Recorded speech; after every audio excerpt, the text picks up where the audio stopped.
Hello everyone, welcome to my UPSC.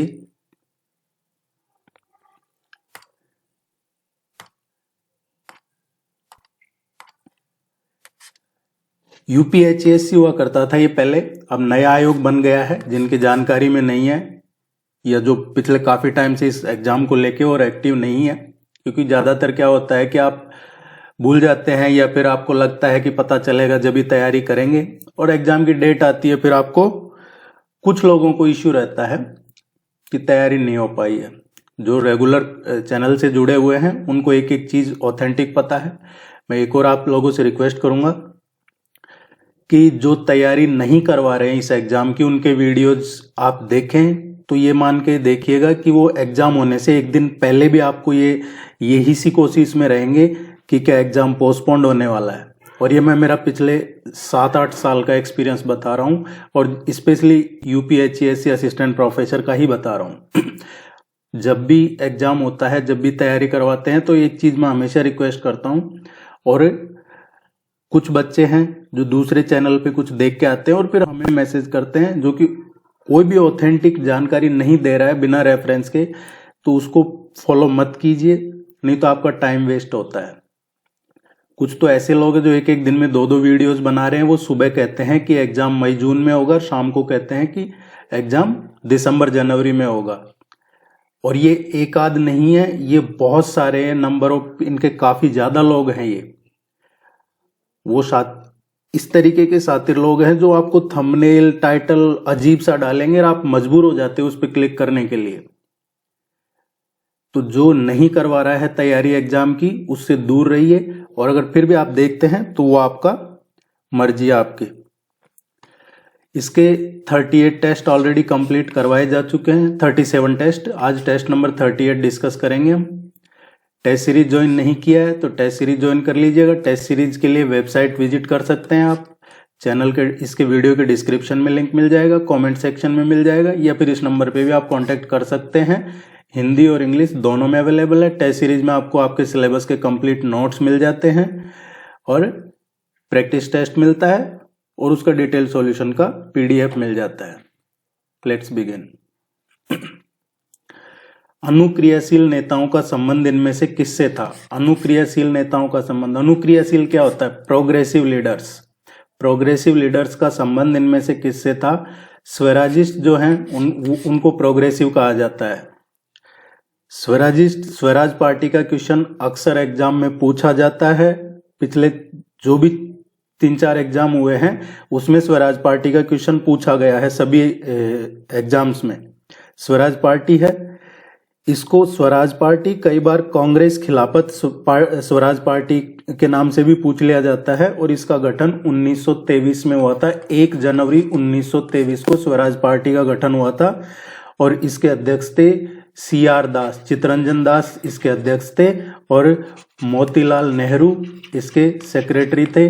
पिछली बार exam में पूछा गया था क्वेश्चन, जो 13 नवंबर को सेकंड से फेस हुआ था एग्जाम का, 30 अक्टूबर को पहला और 13 नवंबर को दूसरा। तो 13 नवंबर को जो एग्जाम हुआ था उसमें पूछा गया था कि स्वराज पार्टी के सचिव कौन थे।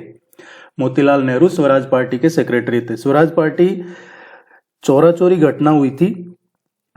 स्वराज पार्टी का गठन क्यों हुआ था? क्योंकि चोरा चोरी की घटना हुई। उसके बाद 1922 में जो असहयोग आंदोलन शुरू किया था महात्मा गांधी ने वो आंदोलन वापस ले लिया था। और इसको लेके ही आपस में नेताओं में मतभेद हो गया था कि आंदोलन वापस क्यों लिया गया है। और इसके बाद इन्होंने अपनी नई पार्टी बनाई थी। और इसकी एक और वजह थी कि जो कांग्रेस का अधिवेशन हुआ था, जिसकी अध्यक्षता चित्तरंजन दास कर रहे थे 1922 में, वो विधानमंडलों में एक प्रस्ताव रखा था उन्होंने, प्रवेश का प्रस्ताव, कि हमें विधानमंडलों में भी प्रवेश करना चाहिए। अगर अंग्रेजों से लड़ना है तो हमें बाहर से नहीं, सिस्टम में अंदर जाके भी लड़ना होगा। और वो प्रस्ताव गिर गया था कांग्रेस के अधिवेशन में। और उसके बाद से ही चित्तरंजन दास और अदर कई लीडर्स है जो कांग्रेस से अलग हो गए थे और इन्होंने स्वराज पार्टी का गठन कर लिया था। जो चोरा चोरी की बात हम कर रहे हैं, चोरा चोरी ये गोरखपुर के पास में 2 गांव है जिनसे एक कस्बा है बनता है। और यहाँ पे 4 फरवरी 1922 को इंसिडेंट हुआ था जिसमें एक पुलिस चौकी को आग लगा दी गई थी, इसी को चोरा चोरी कांड के नाम से जानते हैं। चोरा चोरी कब हुआ? 4 फरवरी 1922 को। और उसके बाद 12 फरवरी 1922 को महात्मा गांधी ने जो पूरे नेशनल लेवल पे, राष्ट्रीय स्तर पे जो असहयोग आंदोलन चल रहा था उसको रोक दिया था। और इसी के बाद में ये प्रोग्रेसिव लीडर्स ने मिलकर स्वराज पार्टी की स्थापना की थी। मुझे उम्मीद है कि ये क्लियर हो गया होगा यहां से आपका। 2024 तक भारत की नवीनीकरण ऊर्जा क्षमता में सबसे बड़ा योगदानकर्ता निम्नलिखित में से कौन है? रिन्यूएबल एनर्जी कैपेसिटी की बात हो रही है, 2024 की बात हो रही है। तो रिन्यूएबल एनर्जी में सबसे ज्यादा कंट्रीब्यूशन इनमें से किसका है? रिन्यूएबल एनर्जी में अभी लेटेस्ट जो अपडेट है वो बता रहे हैं, अभी हम ये डिस्कस कर रहे हैं तो अक्टूबर 2024 के डेटा हैं। आगे ही इसमें कोई चेंजेज आता है तो फिर आपको नेक्स्ट टेस्ट में करवा दिया जाता है। कई बार ये टेस्ट सीरीज आप ज्वाइन करते हैं और फिर आप ये डेटा देखते हैं जो अभी आपको इस टेस्ट में, टेस्ट नंबर 38 में बताया जा रहा है, तो आप कहते हैं कि ये ओल्ड डेटा है। लेकिन हम हर वीडियो में कहते हैं कि अगर कोई डेटा चेंज होता है तो उसको अपडेट नेक्स्ट टेस्ट में 100% ये आप मान के चलिए कि हम उसको अपडेट करते हैं। तो आप अगला टेस्ट जरूर पढ़िएगा, ऐसा ना समझे कि ओल्ड डेटा है या आउटडेटेड है, कुछ लोग कहते हैं, लेकिन वो आगे का पढ़ना चाहिए। इस क्वेश्चन की बात करें तो रिन्यूएबल एनर्जी में सबसे ज्यादा जो कंट्रीब्यूशन है वो सोलर एनर्जी का है अक्टूबर 2024 की पोजीशन के हिसाब से। और सोलर एनर्जी का कितना है? सोलर एनर्जी का है इसमें 90 गीगावाट। 90 गीगावाट सोलर एनर्जी का है। देखिए अभी रिसेंटली क्या हुआ है कि एक साल में, सिर्फ एक साल की बात कर रहे हैं हम, अक्टूबर 2023 से और अक्टूबर 2024 की, सिर्फ एक साल में जो रिन्यूएबल एनर्जी है उसमें भारत ने जो 13.5% की बढ़ोतरी हुई है एक साल में, और ये 200 गीगावाट पहुंच चुकी है। अब रिन्यूएबल एनर्जी 200 गीगावाट पहुंच चुकी है, ये आपको ध्यान में रखना है। और ये 13.5% की एक साल में वृद्धि हुई है। अगर आपसे डायरेक्ट ये पूछा जाए कितने प्रतिशत की वृद्धि हुई है पिछले साल में, तो 13.5% की वृद्धि हुई है। इसमें अगर जो पवन ऊर्जा है उसका देखा जाए तो ये लगभग 47 गीगावाट है। लघु जल विद्युत या जल विद्युत का देखा जाए तो इसका इससे भी कम है। ये सबसे ज्यादा सोलर एनर्जी का है, सौर ऊर्जा का 90 गीगावाट। और सौर ऊर्जा में भी ग्राउंड जो माउंटेड है वो 70 गीगावाट है, रूफटॉप है वो 14.5 गीगावाट है लगभग, हाइब्रिड का है लगभग 2.5 गीगावाट है, और ऑफ ग्रिड जो सोलर एनर्जी है वो लगभग 3.25 गीगावाट है। हाल ही में भारत की विदेश मंत्री ने एनपीएस वात्सल्य योजना प्रारंभ की है। एनपीएस वात्सल्य योजना प्रारंभ की है, इसका प्राथमिक उद्देश्य क्या है? ये आपके सिलेबस में जो हायर एजुकेशन दे रखा है उसका क्वेश्चन है, और ये करंट अफेयर्स का भी मान सकते हैं आप। वित्त मंत्री ने ये एनपीएस वात्सल्य योजना प्रारंभ की है, तो इसका जो प्राइमरी ऑब्जेक्टिव है, प्राथमिक उद्देश्य है, वो क्या है? माता पिता को बच्चों के भविष्य की वित्तीय आवश्यकताओं की योजना में मदद करना। ये एनपीएस वात्सल्य योजना शुरू की गई है। इसके तहत यदि माता पिता 18 साल तक 10,000 का वार्षिक योगदान करते हैं तो इस अवधि के अंत तक 10% का इसमें रिटर्न मिलता है। और जो निवेश लागत है 5 लाख के को लगभग बढ़ने का अनुमान है इसमें। यदि निवेशक 60 वर्ष की आयु तक पहुंचने तक निवेश जारी करता है तो इसमें रिटर्न दर और भी ज्यादा मिलता है। तो ये एनपीएस अकाउंट खोलने संबंधित है, जो बच्चों के भविष्य के माता पिता को लेके, अभिभावकों को लेके अगर चाहें तो उनकी फाइनेंशियल जरूरतों को पूरे करने के लिए। हाल ही में भारत की माननीय राष्ट्रपति को निम्न में से किन देशों ने उनके सर्वोच्च नागरिक सम्मान को प्रदान करके सम्मानित किया है? देखिए जब भी चाहे प्राइम मिनिस्टर हो चाहे प्रेसिडेंट हो, उनको कोई भी देश अवार्ड देता है तो उसका सेपरेट वीडियो छोटा बड़ा बना के हम चैनल पे जरूर डालते हैं। वो कोई पॉलिटिकल नहीं होता है। अभी प्राइम मिनिस्टर मोदी है, इसके बाद अगर कोई प्राइम मिनिस्टर दूसरे बनते हैं तो भी आप पहले के वीडियो देखेंगे तो हम ऐसा करते हैं किसी भी, अभी रिसेंटली शशि थरूर जी को मिला था फ्रांस का अवार्ड, तो उसका भी वीडियो अवेलेबल है चैनल पे। कुछ लोग क्या है इसको पॉलिटिकली जोड़ देते हैं और अननेसेसरी के कमेंट करते हैं, तो ऐसा मत कीजिए। वो इसलिए किया जाता है क्योंकि एग्जाम में क्वेश्चन पूछे जाते हैं। हम ऑनरेबल प्रेसिडेंट की बात करें तो अभी किन देशों ने अभी उनके सर्वोच्च नागरिकता सम्मान को प्रदान करके सम्मानित किया है? फिजी और तिमोर लेस्टे, इन दो देशों ने प्रेसिडेंट मुर्मू को ये सम्मान दिया था। अभी रिसेंटली क्या है, 6 अगस्त 2024 को राष्ट्रपति द्रौपदी मुर्मू ये 3 देशों के दौरे पे थी, फिजी, न्यूजीलैंड और तिमोर लेस्ते। फिजी ने और तिमोर लेस्ते ने अपना सर्वोच्च नागरिक सम्मान से सम्मानित किया था राष्ट्रपति मुर्मू को। और अभी रिसेंटली नाइजीरिया ने दिया है प्राइम मिनिस्टर मोदी को सेकंड हाईएस्ट अवार्ड उनके कंट्री का। ए और सी, बी इसका करेक्ट आंसर आएगा। निम्नलिखित में से कौन सी गतिविधि में हिंदुस्तान समाजवादी प्रजातंत्र संघ की भूमिका नहीं थी? हिंदुस्तान समाजवादी प्रजातांत्रिक संघ इस तरीके से बनता है, ये ऐसा है। देखिए ये एक्चुअली HSRA है, सोशलिस्टिक प्रजातांत्रिक। तो इसमें क्या है कि इस हिंदुस्तान समाजवादी प्रजातंत्र संघ की भूमिका इनमें से किस में नहीं थी?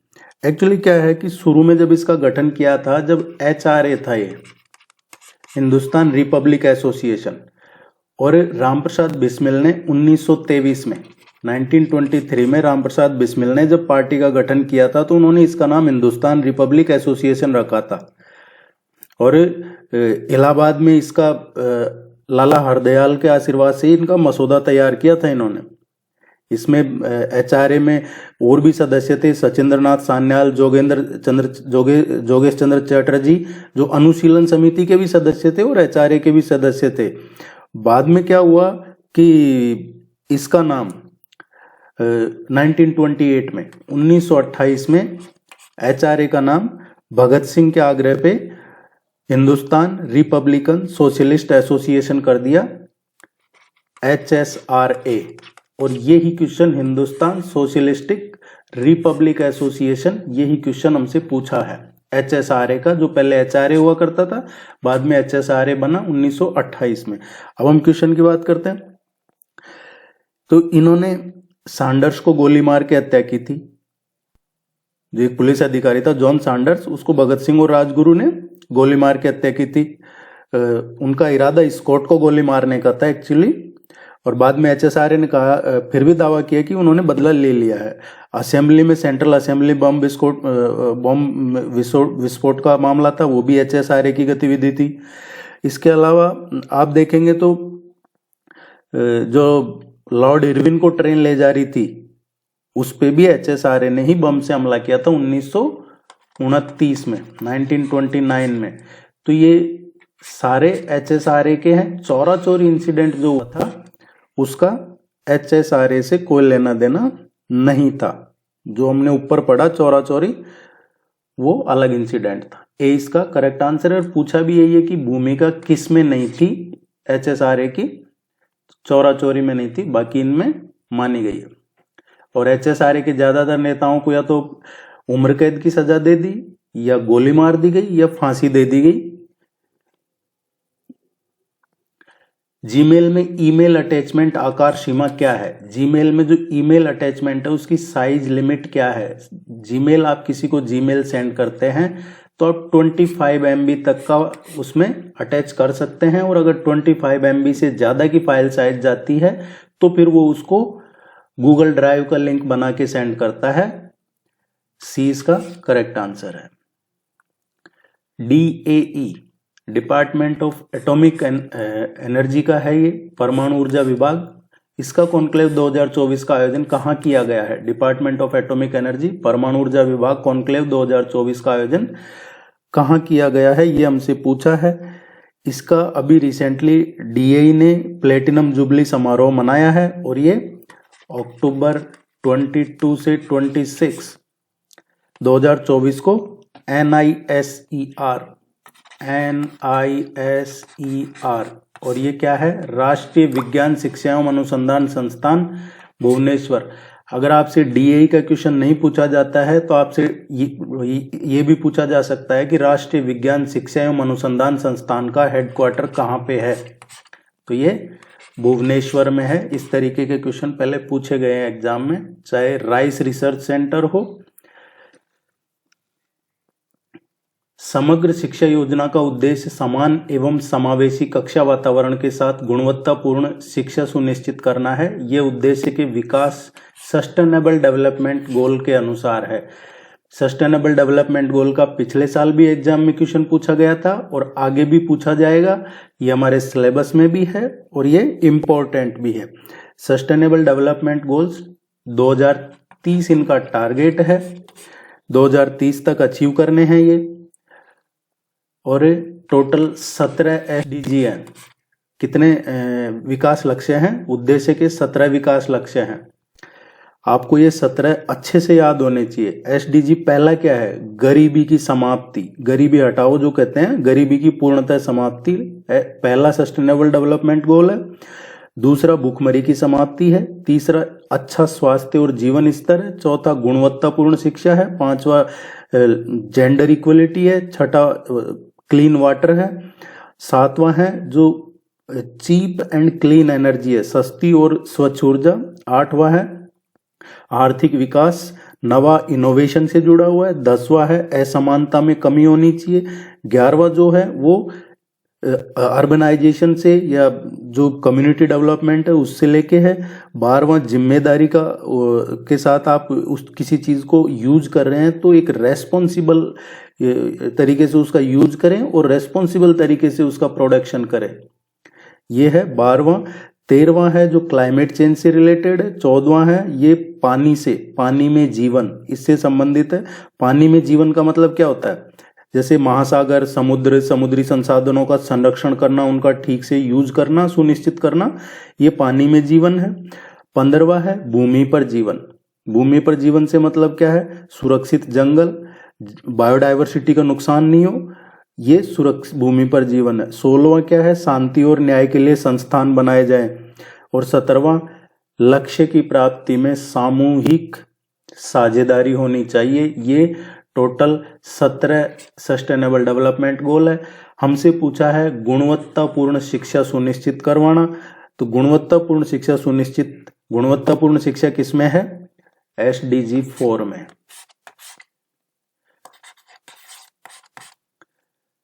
आप टेस्ट सीरीज ज्वाइन करते हैं तो ये सब कुछ जो आपको यहाँ बताया जाता है वो डिटेल्ड में नोट्स मिल जाते हैं। देखिए क्वेश्चन इंपॉर्टेंट नहीं है, अगर एग्जाम क्लियर करना है तो आपको उस टॉपिक को अच्छे से क्लियर करना होगा। जरूरी नहीं है क्वेश्चन ये जो हमने करवाया इस तरीके से आए, लेकिन जो आपको अभी डिटेल में समझाया है वहां से आ सकता है। और इसके लिए टेस्ट सीरीज ज्वाइन करते हैं तो आपको ये डिटेल्ड नोट्स मिल जाते हैं।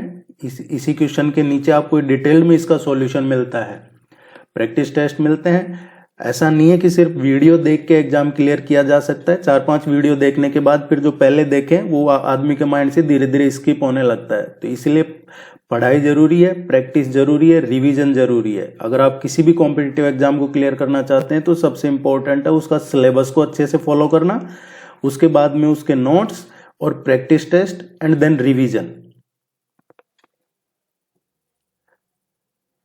प्रीवियस ईयर के क्वेश्चन वगैरह सब आपको मिल जाते हैं इसमें।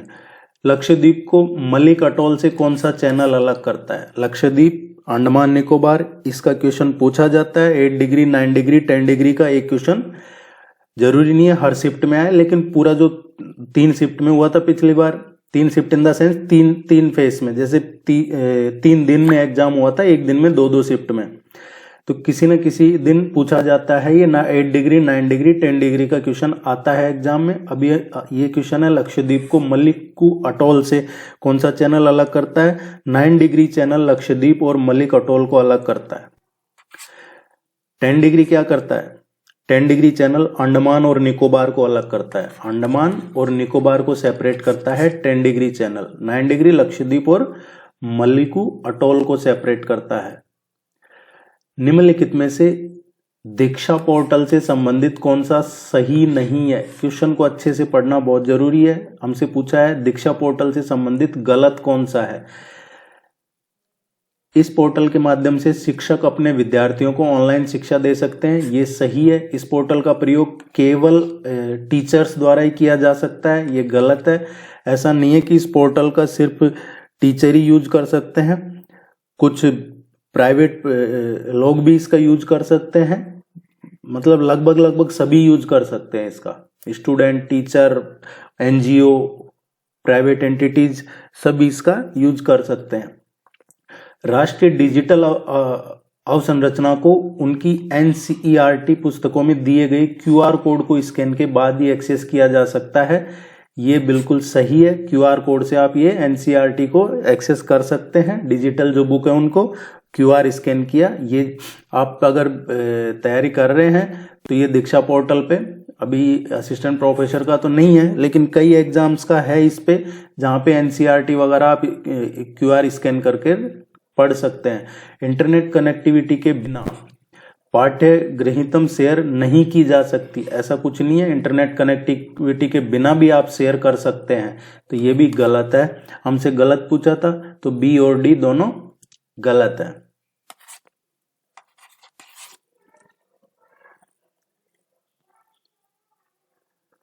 आप इसको चैनल को सब्सक्राइब जरूर कीजिएगा, वीडियो को लाइक कीजिएगा, और जिन्होंने टेस्ट सीरीज ज्वाइन कर रखी है आपको सेंड कर दिया जाएगा।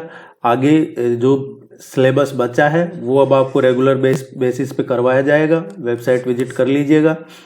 मैनग्रोव क्षेत्र के बारे में अवलोकन कीजिए। भीतरकनिका, पिचावरम, कुंडापुर। और ये पूछा है मैनग्रोव से रिलेटेड, इनमें से कौन सा मैनग्रोव भारत के ईस्टर्न तट पे स्थित है? पूर्वी तट पे कौन सा मैनग्रोव स्थित है? पूर्वी तट कौन सा है? पूर्वी तट की बात कर रहे हैं हम।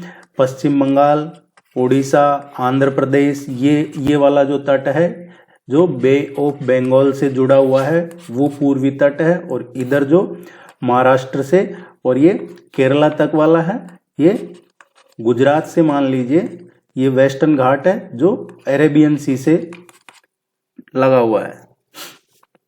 हमसे ईस्टर्न पूर्वी तट का पूछा है मैनग्रोव का। भीतरकनिका है,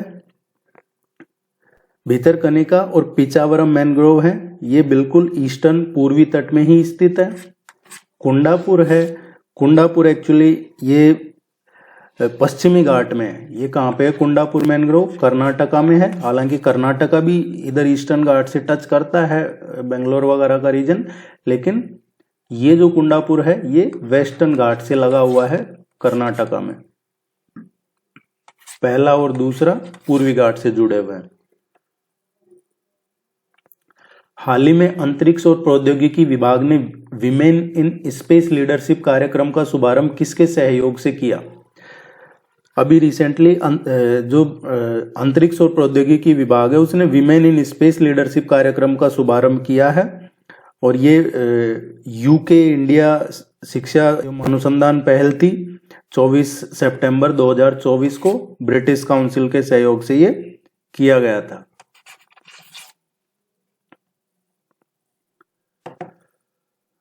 सोनापानी लघु जल विद्युत परियोजना किस राज्य में स्थित है? सोनापानी ये एक हिस्टोरिकल जल विद्युत परियोजना है, हाइड्रो इलेक्ट्रिक प्रोजेक्ट है, हिस्टोरिकल है काफी है। इसको पहली बार 1922 में कमीशन किया गया था सोनापानी लघु जल विद्युत परियोजना को। 1922 में कौन थे? ब्रिटिशर्स थे, उन्होंने कमीशन किया था इसको। इसकी जो प्रोडक्शन कैपेसिटी है लगभग 1.54 मेगावाट है और अभी ये चर्चा में है, इसीलिए ये आपको क्वेश्चन करवाया जा रहा है। ये मेघालय में है।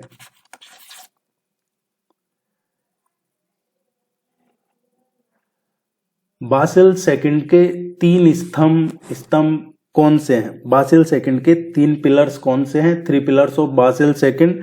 देखिए बासेल सेकंड क्या है? बासेल ये एक समझौता है जिसमें बैसेल समिति है जो बैंकिंग नियम है या बैंकिंग्स पे कंट्रोल है उससे संबंधित सुझाव देती है। ये इंटरनेशनल लेवल पे बैंकिंग को लेकर सुझाव देती है, चाहे उनको नियम बनाना हो या मॉनिटर करना हो। और बैसेल जो सेकंड है ये कब हुआ था? 2004 में ये अडॉप्ट किया गया था बैसेल सेकंड। इसमें बैंकों का जो रेगुलेटर्स हैं उनके लिए गाइडलाइंस वगैरह रिकमेंडेशन वगैरह होती है बैसल सेकंड में। अब इसके 3 पिलर हैं, न्यूनतम पूंजी की आवश्यकता, पर्यवेक्षी समीक्षा और बाजार अनुशासन। ये 3 पिलर्स हैं इसके। निम्नलिखित में से भारत के प्रधानमंत्रियों का कौन सा समूह 1952 के बाद से कभी भी संसद की राज्यसभा का नेता नहीं रहा है? आपको क्वेश्चन को पढ़ना है, संसद की राज्यसभा का पूछा है। राज्यसभा अपर हाउस को कहते हैं, जो उच्च सदन है उसको राज्यसभा कहते हैं। राज्यसभा है ये परमानेंट हाउस होता है, ये इसको कभी भंग नहीं किया जा सकता और हर 2 साल में इसके 1/3 मेंबर रिटायर हो जाते हैं। 6 साल का कार्यकाल होता है राज्यसभा का। अब इनमें से भारत के कौन से प्रधानमंत्री है जो राज्यसभा के मेंबर नहीं रहे? देखिए, श्रीमती इंदिरा गांधी, HD देवेगौड़ा, इंद्र कुमार गुजराल और doctor Manmohan Singh. Indira Gandhi, HD Deve Gowda, IK Gujral और डॉक्टर मनमोहन सिंह, ये वो प्रधानमंत्री हैं जो राज्यसभा से प्रधानमंत्री बने थे। ये लोकसभा से नहीं बने थे, जब पहली बार बने जब ये राज्यसभा के नेता थे उस टाइम पे। ये भी आ गया, ये भी, हालांकि ये तो चुनाव लड़के बने थे, लेकिन ये साथ में इंदिरा जी का नाम है इसलिए ये ऑप्शन नहीं है। लाल बहादुर शास्त्री और VP सिंह, ये राज्यसभा के मेंबर नहीं थे। डी इसका करेक्ट आंसर आएगा। आप कई बार वीडियो देख के चले जाते हैं, चैनल को सब्सक्राइब नहीं करते, वीडियो को लाइक नहीं करते, तो आपसे रिक्वेस्ट है कि ये कीजिएगा, इससे सपोर्ट बना रहेगा और आपको यहाँ पे रेगुलर करवाते रहेंगे तैयारी। निम्नलिखित में से कौन सा भारतीय रिजर्व बैंक के लेखांकन वर्ष का प्रतिनिधित्व करता है? RBI का जो लेखांकन वर्ष है उसका प्रतिनिधित्व करता है। देखिए, पहले RBI में क्या था कि जो लेखा वर्ष है, RBI का लेखा वर्ष है, वो शुरू होता था जुलाई से जून, जुलाई टू जून। समझने के लिए समझिए, जैसे फाइनेंशियल ईयर होता है वैसे RBI का लेखांकन वर्ष है वो जुलाई से और जून माना जाता था, और बाद में इसको चेंज किया 2020-21 में, और ये अब हो गया है अप्रैल टू मार्च। अप्रैल टू मार्च हो गया है, और जब ये चेंज किया था जुलाई 2020 से मार्च 2021 तक, तो ये केवल 9 महीने का ही लेखांकन वर्ष था RBI का। RBI है, इसकी स्थापना हुई थी अप्रैल 1935 में, और उसके बाद से RBI ने 11 मार्च 1940 को ये लेखा वर्ष है जो जनवरी दिसंबर से और जुलाई जून कर दिया था। पहले जनवरी से दिसंबर था RBI का 1935 से 1940 तक। बाद में 11 मार्च 1940 को इन्होंने ये चेंज कर दिया, जनवरी से दिसंबर को बदल कर जुलाई से जून कर दिया, और 2020 में ये अप्रैल से मार्च कर दिया।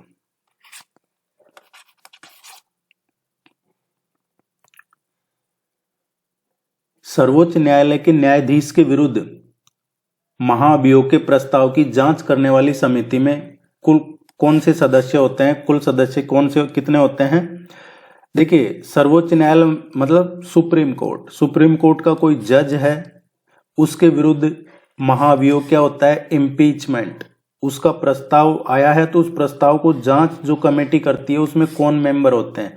तो अगर किसी सुप्रीम कोर्ट के जज को इम्पीच किया जाता है, उसमें सर्वोच्च न्यायालय का एक चीफ जस्टिस होगा, मुख्य न्यायाधीश होगा, या फिर सर्वोच्च न्यायालय का एक जज होगा और एक कोई प्रतिष्ठित जुडिशरी से संबंधित कोई न्यायविद होंगे।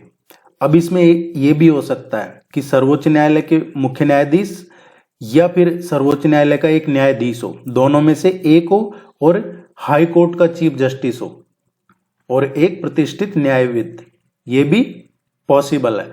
तो इसको अच्छे से समझ लीजिए। इम्पीचमेंट सुप्रीम कोर्ट के किसी जज के खिलाफ, तो उसमें या तो सुप्रीम कोर्ट का चीफ जस्टिस होगा या फिर एक जज होगा सुप्रीम कोर्ट का, और अगर दोनों हैं तो फिर एक प्रतिष्ठित न्यायविद और हो सकता है। अगर इन दोनों में से एक है, सुप्रीम कोर्ट का चीफ जस्टिस है और सुप्रीम कोर्ट का कोई दूसरा जज नहीं है, तो फिर हाई कोर्ट का चीफ जस्टिस को लिया जाता है। ये 3 लोग सी इसका करेक्ट आंसर आएगा।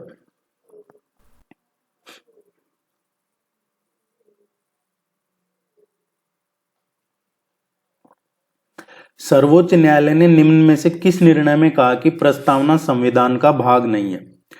कौन से डिसीजन में कहा गया है कि जो प्रियम्बल है वो कॉन्स्टिट्यूशन का पार्ट नहीं है? ये कहा था 1960 में कहा था। इसके बाद तो कई डिसीजन आ गए जिनमें क्लियर कर दिया कि प्रियम्बल एक पार्ट है, जरूरी पार्ट है कॉन्स्टिट्यूशन का। बेरुबारी जो मामला था 1960 का, उसमें कहा गया था ये कि प्रस्तावना निर्माताओं के लिए के मस्तिष्क के लिए कुंजी है, लेकिन इसे संविधान का हिस्सा नहीं माना जा सकता, इसलिए ये कानून की अदालत में लागू करने योग्य नहीं है। ये बेरुबारी मामला हुआ था 1960 में, उसमें डिसीजन दिया गया था। देखिए जो आपके एग्जाम में जिन्होंने पहले एग्जाम नहीं दिया है, 30 क्वेश्चन आते हैं आपके एग्जाम में जीके के पेपर के, जो अभी हम पढ़ रहे हैं, और आपको प्रैक्टिस टेस्ट में भी 30 ही क्वेश्चन मिलते हैं, पूरे सिलेबस बेस मिलते हैं। यहाँ पे जो करवा रहे हैं, अगर आप यूट्यूब पे देख रहे हैं तो यहाँ पे आपको पूरे क्वेश्चन नहीं मिलते हैं। किसी टेस्ट में आपको यहाँ 10 और मैक्सिमम किसी में 15-20 तक मिल जाते हैं, और यहाँ जरूरी भी नहीं है आपको पूरे टेस्ट मिलते हो। इसलिए आप चाहें तो टेस्ट सीरीज ज्वाइन कर सकते हैं, रेगुलरिटी बनी रहेगी। स्टोरेज डिवाइस भंडारण साधन में सूचना के प्रत्येक टुकड़े को उसके स्थान के लगभग समान समय में पढ़ने और लिखने की क्षमता किसमें है? उसका जो प्रत्येक पीस है उसको उसके स्थान के लगभग समान समय में पढ़े और लिखने की कैपेसिटी रैंडम एक्सेस में होती है।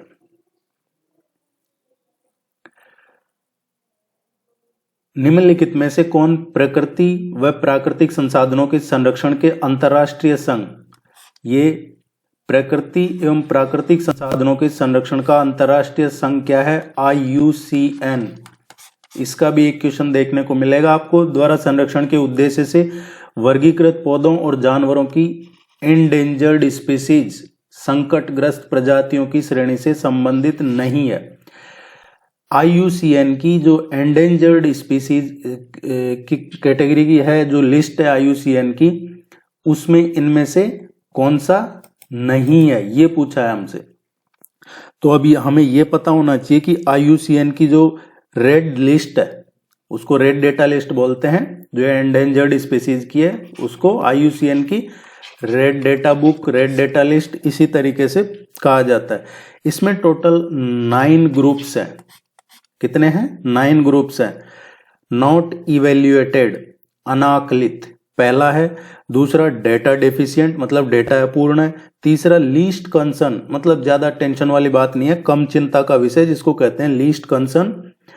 इसमें चौथा होता है नियरली थ्रेटन्ड। नियर थ्रेटन्ड मतलब इसमें संकट उत्पन्न हो गया है, अब ये नियरली थ्रेटन्ड है। पांचवा जो होता है वल्नरेबल होता है, सुभेद जिसको कहा जाता है।